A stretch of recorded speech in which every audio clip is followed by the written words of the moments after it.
जो गौ माता प्रत्येक प्रत्येक जीव के जीवन को स्वर्ग बना सकती है, उस गौ माता को समझने वाले लोग नहीं हैं। गौ माता को रखना नहीं चाहते। हाँ, दूध मिल जाए तो कैसे भी रख लेंगे। जब तक गौ माता दूध दे रही है तब तक ठीक है, जिस दिन दूध देना बंद किया रोड पे छोड़ देंगे। बड़ा आश्चर्य होता है कि इंसान अपनी मां के साथ भी ऐसा व्यवहार करता है। और आश्चर्य की बात क्या है, अब तो मैं खुद कह रहा हूं आपसे कि ये जो वृद्धाश्रम व्यवस्था है, ये अपने माता पिता के साथ दुर्व्यवहार ही तो है। तो साक्षात जिन्होंने जन्म दिया उनके साथ दुर्व्यवहार हो रहा है, और जो जगत जननी जगदम्बा गौ माता है उनके साथ भी वही हो रहा है, दोहन हर और हो रहा है। और इस पूरे प्रकरण में अगर देखा जाए तो गौ माता के श्राप से कोई बच नहीं सकता, ये ध्यान रखिएगा। गौ माता के इतने इतने लाभ हैं जिसकी आप गणना नहीं कर सकते। चाहे गौमूत्र हो, चाहे गोबर हो, चाहे दूध हो, गौ माता का चाहे दही हो, चाहे घी हो, कुछ भी ले लीजिए, हर एक चीज के अपने लाखों लाखों गुना फायदे हैं।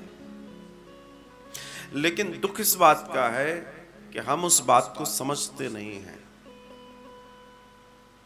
मात्र अगर आप प्रतिदिन देसी गौ माता के धृत घी का एक एक दोनों बूंद अपनी नाक में डाल रहे हैं,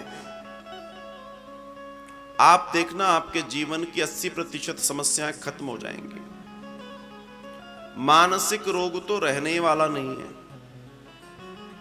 आपका पूरा का पूरा जो न्यूरो सिस्टम है वो एकदम सही हो जाएगा।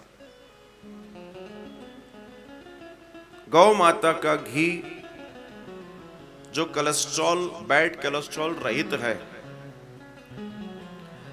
लोग कई बार आपको ये कह दिया जाता है कि आप घी मत खाना, तेल मत खाना। असल में उनको मालूम, वो उनको ये कहना चाहिए कहने वालों को कि घी और ये सारी चीजें आप मत खाना, हाँ गाय का घी जरूर खाओ।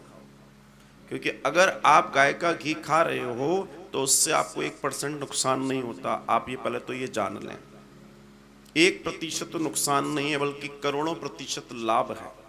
शरीर में चिकनाई नहीं रहेगी तो शरीर बेकार हो जाएगा, खार बढ़ जाएगा, नमक बढ़ जाएगा, कैल्शियम बढ़ जाएगा।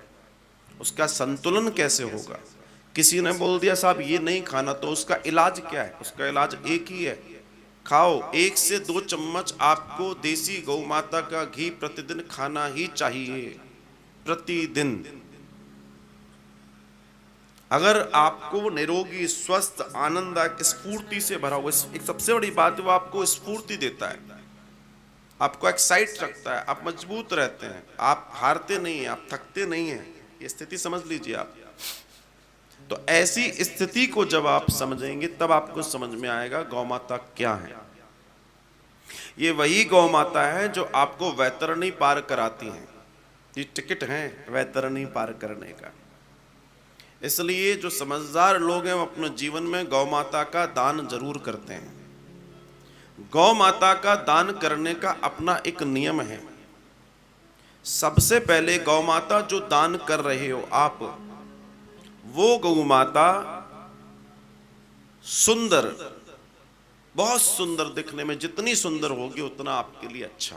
पहली चीज, जो गौ माता आप दान करोगे वो ज्ञावन होनी चाहिए, मतलब उसकी एक बच्चिया होनी चाहिए, एक बच्चा होना चाहिए। लेकिन दान करने वाली जो गैया है वो पहली बार ही ज्ञावन हो, उसी का दान होना है। ऐसा नहीं जो पहले कई बार, क्योंकि वो आपको सस्ती भी मिल जाएगी।